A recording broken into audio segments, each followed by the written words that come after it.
हाटी समिति को खुली चुनौती देने वाली उद्योग मंत्री पर संगड़ा के बाद अब राजगढ़ यूनिट ने किया जवाबी हमला। Rajgarh block unit president Ved Prakash बोले, सुखू सरकार ने हाटी बिल को लटकाया तो हर्षवर्धन क्रिएट कर रहे हैं कंफ्यूजन। लॉ डिपार्टमेंट के पत्र का हवाला देते हुए कहा, बेस डेट को लेकर क्लैरिफिकेशन मांगे जाने के मुद्दे पर झूठ बोल रहे हैं उद्योग मंत्री। संगड़ा खंड इकाई के बाद राजगढ़ ब्लॉक यूनिट ने भी रखा महाकुंभ में हुए खर्चे का हिसाब किताब। बॉबी के केस का हवाला देते हुए कांग्रेस सरकार को दी हाईकोर्ट के डिसीजन से नसीहत लेने की राय। 7 नवंबर को रनहाट में आयोजित जनसभा में इंडस्ट्रीज मिनिस्टर ने हाटी समिति को दी थी अगले विधानसभा चुनाव में भी उनके खिलाफ एड़ी चोटी का जोर लगाने की चुनौती।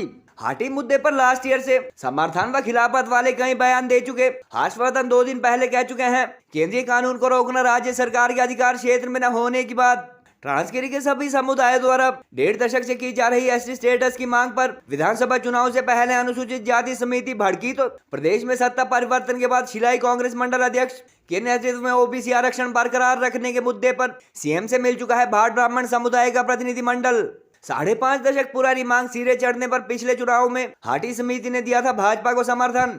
हाटी समिति के समर्थन के बावजूद गिरिपार के 154 में से 104 के करीब पंचायतों वाले शिलाई व रेणुका जी हल्के में डूबी थी बीजेपी की लुटिया। उन्होंने कहीं भी ये नहीं कहा है कि इसमें इंक्लूड है एक्सक्लूड है। उन्होंने रेफरेंस दिया है कि कौन से डेट को आपने प्रपोजल भेजी सरकार ने, कौन सी डेट को लोकसभा में पारित हुआ, कौन सी डेट को राज्यसभा में पारित हुआ, और हम जो है ये कॉन्स्टिट्यूशन जो अमेंडमेंट बिल है, ये सेकंड अमेंडमेंट 2023, ये जो है हम आपको लागू करने के लिए भेज रहे हैं। तो अंडर सेक्रेटरी ने तो कहीं बोला ही कुछ नहीं है जो कंट्राडिक्टरी है। अब दिक्कत क्या है कि वो ये नहीं चाहते कि ये काम जल्दी हो, बाकी तो क्लियर है। अब वो अगर ऑब्जेक्शन लगाना है आपने तो बेस डेट का वो बात कर रहे हैं सार्वजनिक है, लेकिन पत्र तो लिखा नहीं गया है। गलत बयानबाजी ना करें, ये आपके लिए भी ठीक रहेगा और हमारे लिए भी ठीक रहेगा। मंत्री जी के जानकारी के लिए मैं बता दूं, आज तक की जितनी भी खुमली हुई है कहीं पर भी सोफे का जो है प्रबंध नहीं था। अब रही बात तंबू और बम्बू उखाड़ने की, तो हम चाहते हैं कि इसके बारे में माननीय जो विधायक श्रीमान विनय कुमार वो खुद प्रेस में आके इसका स्पष्टीकरण दें। ये डाउट तो किसी को नहीं है कि खर्च है तो इसमें शामिल है। प्रेसिडेंट की नोटिफिकेशन भी बोलती है, हिमाचल सरकार भी मानती है, कुछ मंत्री जी बोलते हैं कि मैं इस इलाके से आता हूं, हम तो शामिल हैं। तो हमारे सर्टिफिकेट क्यों रोक रखे हैं भाई? हमारे दे दो। एससी को नहीं चाहिए तो मत ले, चाहिए तो दे दो। ओबीसी को चाहिए तो दे दो, नहीं चाहिए तो मत दो, हमें तो दे दो। लागू करना चाहते हैं हम तो लागू आप करना नहीं चाहते, आपकी मंशा नहीं है, खुला बोलो ना, क्यों डर रहे आप इस बात को बोलने से? फिर अगर वो करना चाहे ना लागू, अगर वो लागू करना चाहे, मैं आपको एक और चीज दिखाता हूँ। अगर आज की डेट से इसको लागू किया जाएगा तो आप हैरान होंगे कि राजगढ़ क्षेत्र में 10,000 से अधिक लोग जो दिल्ली चंडीगढ़ के जिन्होंने बगीचे लिए हैं ना, वो भी पात्र बन जाएंगे। और ददाऊ के बहुत सारे लोग जो रेणुका, संगड़ा और हरिपुरधार तक बहुत सारे लोग पिछले 20-30 सालों में आए हैं, वो लोग भी इसके पात्र हो जाएंगे जो पैदाइशी, जो मूल रूप से इस क्षेत्र के निवासी नहीं है। हिमाचल सरकार जब इसका जवाब आएगा, हिमाचल सरकार इसको तुरंत लागू करेगी। अब हाटी समिति के लोग, मैं एक ही प्रश्न पूछता हूं हाटी समिति के लोगों से, क्या आप हिमाचल प्रदेश के मुख्यमंत्री से कभी मिले हो? अगर कोई इनसे जवाब पूछता है, अगर इनसे कोई चर्चा करता है, तो ये बीजेपी के हाटी के लोग क्या बोलते हैं? बीजेपी के लोग की तो हाटी विरोधी। मगर मैं आपको खुद कह सकता हूं, मैं भारतीय जनता पार्टी और हाटी समिति से डरने वाला नहीं है। इन्होंने एड़ी चोटी का जोर लगा लिया मेरे से पिछली बार। हिमाचल सरकार में मंत्री के रूप में काम कर रहा हूं, मुझे हाटी समिति से और भारतीय जनता पार्टी से कोई सर्टिफिकेट लेने की जरूरत नहीं है। मैं डंके के चोट पे बोलता हूं, तुमने पहले भी जोर लगाया और तुम्हारे में और दम होगा और दम खमराया जाएगा ना तुम्हारे पास 2027 को, तो 2027 में भी दम खम लगा लेना। और मैं एक बात आपसे को कहना चाहता हूं जनता को कि भाई जब हाटी समिति का चोला पहना है तो भारतीय जनता पार्टी का चोला नहीं पहनना चाहिए। मैं शिलाई आया, संगड़ा में हाटी की खुमड़ी लगी, हाटी की खुमड़ी में संगड़ा में पता क्या हुआ था? हमने तो आज तक नहीं बोला। वहां पता क्या हुआ था? वहां हाटी की जब खुमड़ी लगी तो महाराज अमित चंद जी, जो डॉक्टर अमित चंद जी हैं, हाटी समिति के अध्यक्ष, वो तपेंद्र को बोलते हैं कि आपके एमएलए को मंच पे नहीं बैठाया जाएगा, कांग्रेस के विधायक, रेणुका के विधायक को मंच पे नहीं बैठाया जाएगा, उनको जनता के साथ पंडाल में बैठना पड़ेगा। एक चुने हुए प्रतिनिधि के लिए हाटी समिति के लोग अगर ऐसी सोच रखते हैं और ऐसा बोलता है तो दुर्भाग्यपूर्ण है। हमने आज तक विनय कुमार ने नहीं ये बात बोली है। अगर एक चुने हुए विधायक के साथ, चाहे वह जिस मर्जी पार्टी का हो, अगर कोई संस्था ऐसी सोच रखती है कि वो विधायक आए और विधायक को बेइज्जती करने की कोशिश करे, कोई बर्दाश्त नहीं करेगा। तो तपेंद्र सिंह ने क्या कहा, तुम्हारा ये तंबू और दम्बू ना भी उखाड़ दूंगा ये, अरे तुम मेरे विधायक को अपमानित करते हो। तो डर के मारे फिर विनय कुमार जी को संगड़ा के मंच उसमें कुमली में विनय कुमार जी को सोफे पे बैठाया गया। अब सरकार को मोहलत दी है, अब हम सड़कों पे उतरेंगे। मुलाकात का दौर अब खत्म हो चुका है, दिवाली तक की हमने मोहलत दी है। बेस डेट जो है कि ट्रांसगिरी में जो लोग रह रहे हैं, कब से रह रहे हैं, उनको एसटी का स्टेटस दिया जाएगा, क्योंकि इसमें बेस डेट नहीं थी। जरा ये तो बता तूने आग ये कैसी लगाई, वफा नरासाई तुझे हर जाई। किसने बोला? बीजेपी कहती है। बीजेपी के कहने से क्या होना है? आप दिखाइए, हमें नोटिफिकेशन दिखाइए, कहाँ किस क्या स्वीकार हुआ है, हमें नोटिफाई करके दिखाइए। लोगों के सर्टिफिकेट दिखा के एक आदमी के सर्टिफिकेट बना के दिखा दो, मान जाएंगे। कि सिर्फ जुबानी है, सिर्फ झूठ बोलते हैं। राजनाथ सिंह जी आए थे, उन्होंने भी बोला झूठ। ऊपर जोएल ओराम आए थे ट्रैवल में से, उन्होंने भी बोला झूठ। ऐसे अमित शाह जी भी आ गए, इन्होंने भी बोल दिया झूठ। क्या आ जाता है? सिर्फ वोट लेने, उसके बाद भाग जाना, काम तो करना नहीं है। तो ये हमने कलेक्टिव डिसीजन ये लिया था कि हमारे बोर्ड का हकदार वो होगा, केंद्रीय समिति ने, जो हमारा काम करेगा। तो माननीय जयराम ठाकुर ने हमारा काम किया है, तो हमारे बोर्ड का हकदार वो है। और हमने इनको इस बात के लिए आश्वस्त भी किया था कि ना केवल सिरमौर की 5 सीटों पर, लेकिन 4 सीटों पर भी हम इनका साथ, माननीय जयराम का साथ देंगे, जिसमें सोलन भी और शिमला की 3 सीट। जब सरकार ने इस मुद्दे को सॉल्व कर दिया, जब ये हो नहीं रहा था, तो सब यही कह रहे थे कि डबल इंजन की सरकार है, राज्य में भी भाजपा की सरकार है, केंद्र में भी भाजपा की सरकार है। इस मुद्दे को सॉल्व करवाइए, हम उस सरकार के साथ हैं। मुद्दों पर आधारित केंद्रीय हाटी समिति ने, जब ये काम हो चुका है, केंद्रीय हाटी समिति ने मुद्दे पर आधारित हमने समर्थन दिया है भाजपा को। जो हाटी वाला इशू है उसमें हिमाचल सरकार ने क्लैरिफिकेशन मांगी है, जैसे मैंने पहले भी कहा है। उसमें कुछ त्रुटियां थी, कुछ कमियां थी, कुछ डाउट्स थे, जो हिमाचल सरकार ने जो है गवर्नमेंट ऑफ इंडिया को लिखा है, और जैसे ही वो क्लैरिफिकेशन आ जाएगी, वो हिमाचल सरकार उसको इशू कर देगी।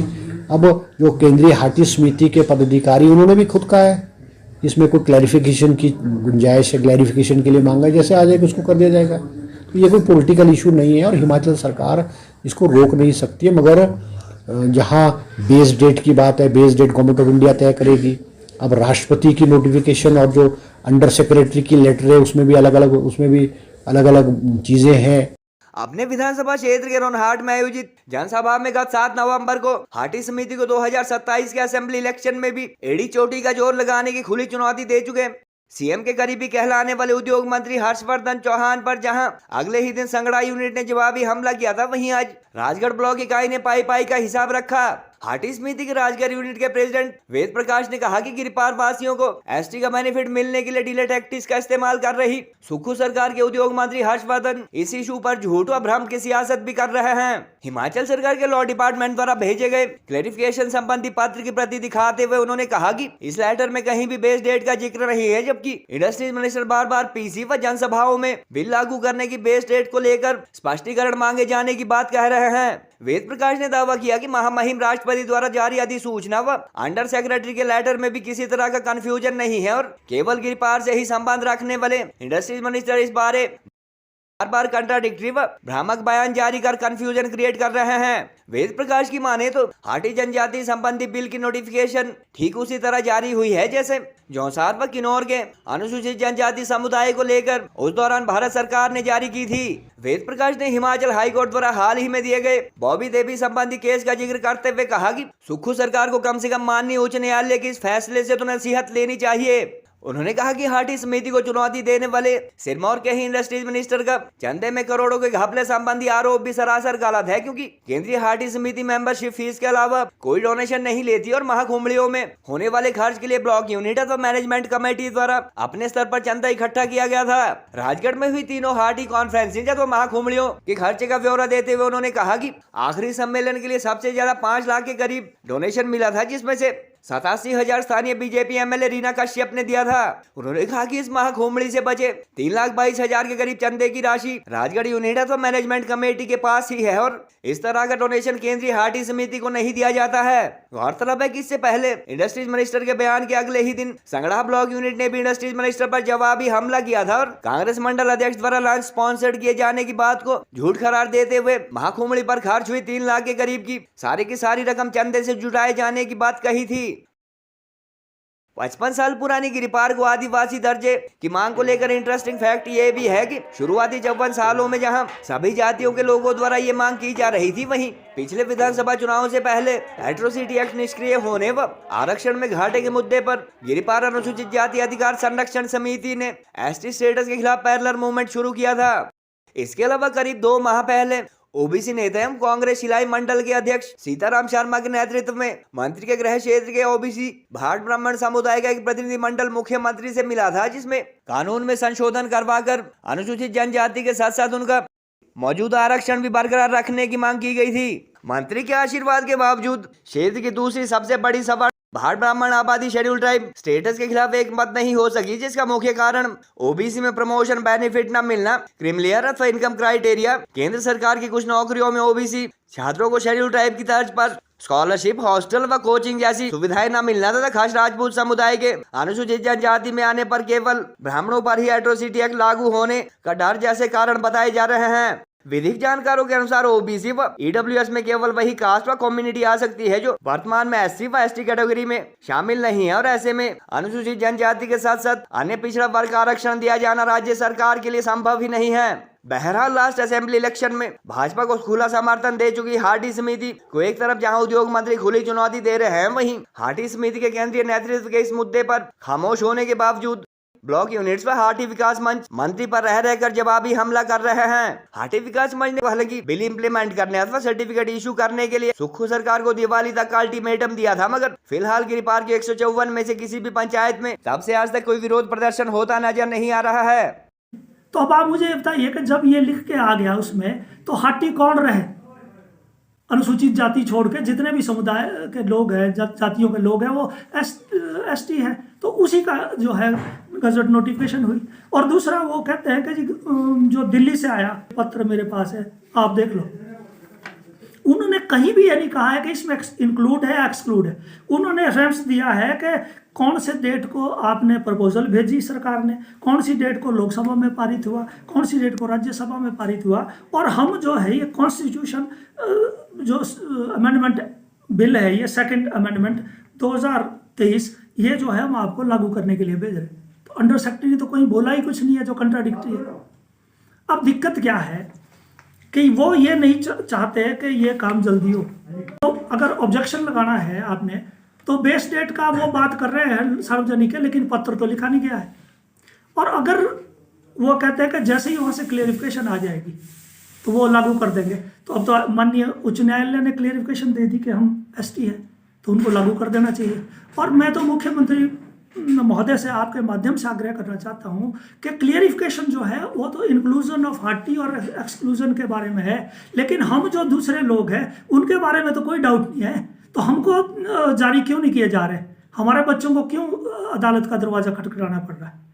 दूसरी बात, उद्योग मंत्री जी कहते हैं आदेश नहीं है, तो मेरे पास यहाँ जौसार बाबर की नोटिफिकेशन भी है, आपको मैं दे दूंगा। कहीं पर भी जब भी कोई नोटिफिकेशन होती है तो उसमें बिल के बाद जो कम्युनिटी ली जाती है उसका ही उल्लेख होता है। राष्ट्रपति का जो वो है वो तो बिल्कुल स्पष्ट है, Hatti community of Transgiri area, और ऐसा ही और जगह होता है। इन्होंने जौसारा और जो 2-4 जातियाँ वो लिखी हुई है, नोटिफिकेशन यहाँ है कि नौरे की भी ऐसे ही होती है। तो हम तथ्यों के ऊपर कह रहे हैं कि ये स्पष्ट बात है, इसको डाउट क्रिएट ना किया जाए। अंग्रेजी में एक बात बोलते हैं कि जब आप किसी को कन्विंस नहीं कर सकते तो आप उसको कंफ्यूज करते हैं।